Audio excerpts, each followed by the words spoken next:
Hello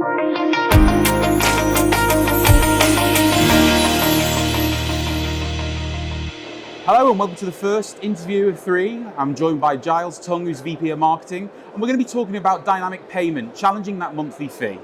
Before we get into this, welcome. Hello.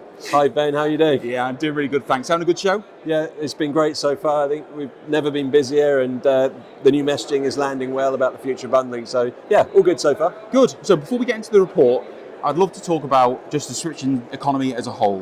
What are we seeing? What differences have we seen so far?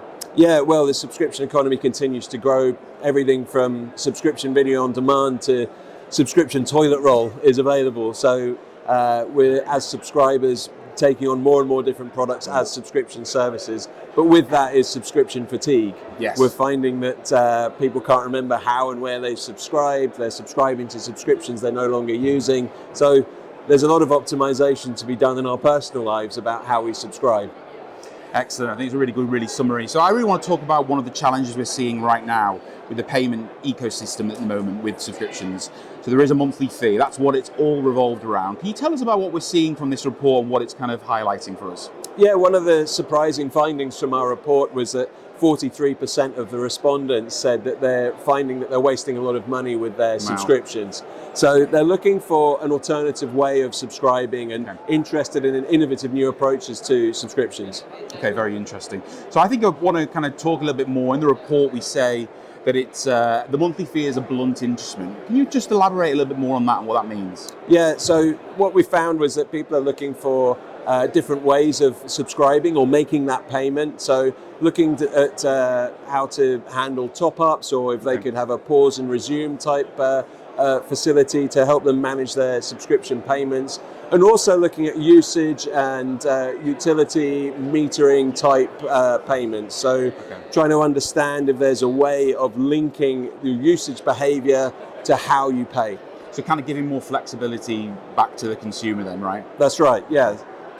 So I think I want to talk also around, we say about a kind of the solutions that are emerging in this space. How is value measured, right? How is we said in the report that it's kind of measured in moments. Can you elaborate a little bit more on that? That's right. So some of the interesting examples we already see in the subscription economy, take some of the sports subscription video on demand, where we see a monthly payment, which is kind of typical, an annual payment, but we're also seeing weekly passes and season-led passes. So this is getting closer to a usage-based payment. What we're going to move to, I think, is more even closer to usage-based payments.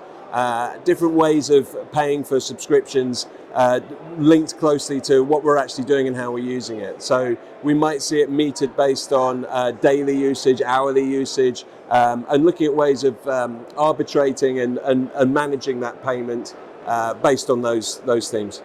Really interesting. So I think a bit like the pay-per-view kind of model, but in more of a subscription ecosystem, you're kind of saying. That's right. And we'll also see the kind of gamification of payments. Right. So we'll start to see things like data being traded for a kind of payment. So you might tick the box to say, I'm prepared to share my data.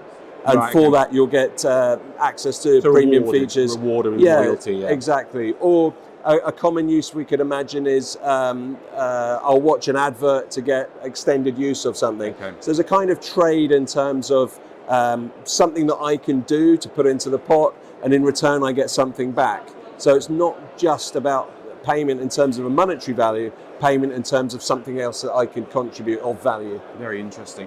I think it'd be really useful to kind of demonstrate this in an illustration. I know there's an example in the report. Could you talk us through that kind of that example of a $50 subscription? Yeah, sure. So there's two things that come to mind with this. One is today's AI subscriptions are kind of interesting. So there's a subscription I use called 11 Labs. 11 Labs is a voice type AI. It's enabling you to clone your voice or use your voice in particular ways, such as for voiceover and such. The AI will create a voice. But within that same tool, so you'd pay a monthly subscription to use that, but within that same tool, you'll also get credits to use against other AI tools within it.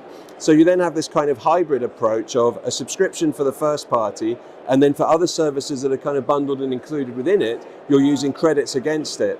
And then you can also top up credits for those other services, or you could pay a higher subscription and get more usage and more credit. So we're already seeing this kind of hybridized approach.